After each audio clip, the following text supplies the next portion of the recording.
So let's start right at the beginning. When people say fill in the blank, what are we actually talking about? Like, where do we see that show up? Right.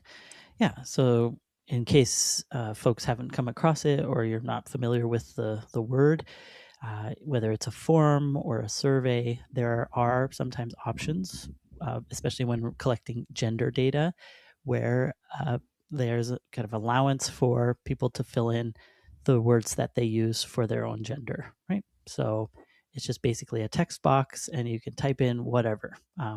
Whatever Mm. is suitable, whatever is comfortable, whatever is the most reflective of one's gender. And I totally appreciate it, right? Especially for trans and non binary folks for whom we've been put in the incorrect box, perhaps for years, decades.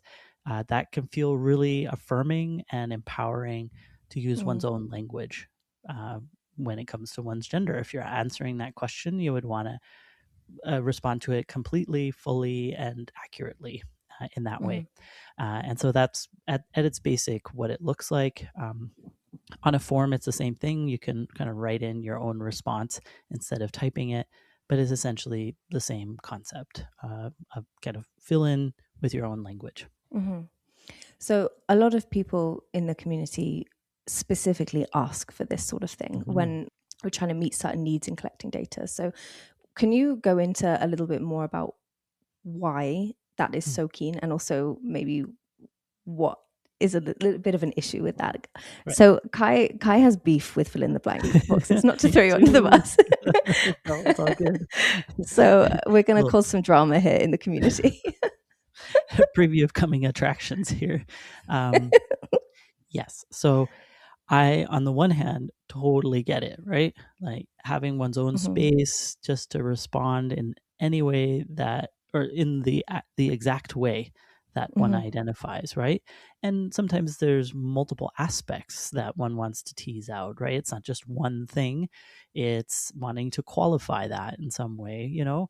I just thinking of an example like masculine and non-binary person, right? So that feels good to kind of clarify and add that Hmm. nuance and that texture that often comes with gender. And so I in no way fault somebody for wanting that and requesting it.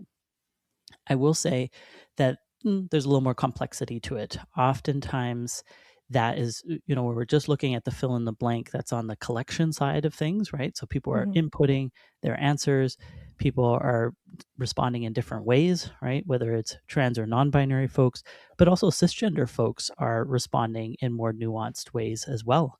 They're learning about the word cisgender and starting to use it in reference to themselves to clarify, to expand.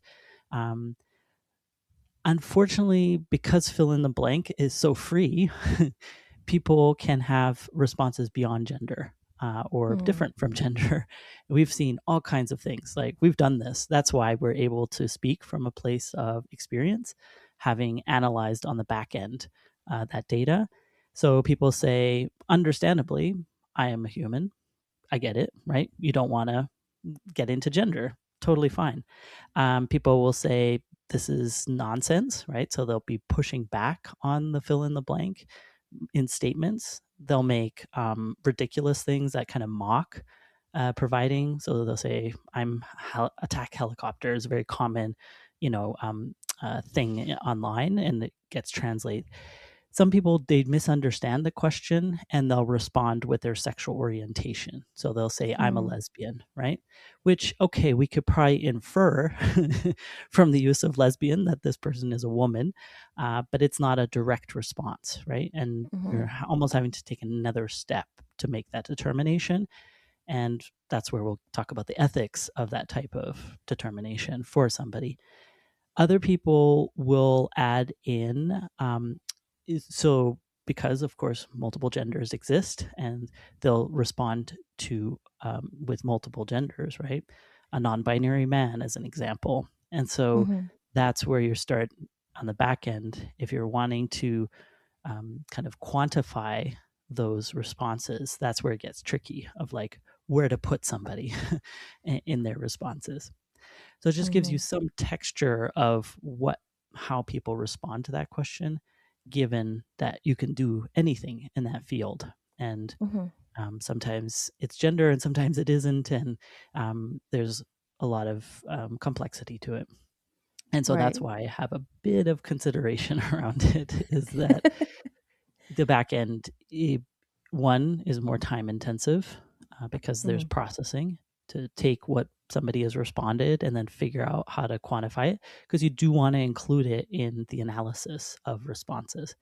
And so that's where we get into ethical considerations of, Mm. like, we're now making choices as people analyzing where somebody belongs.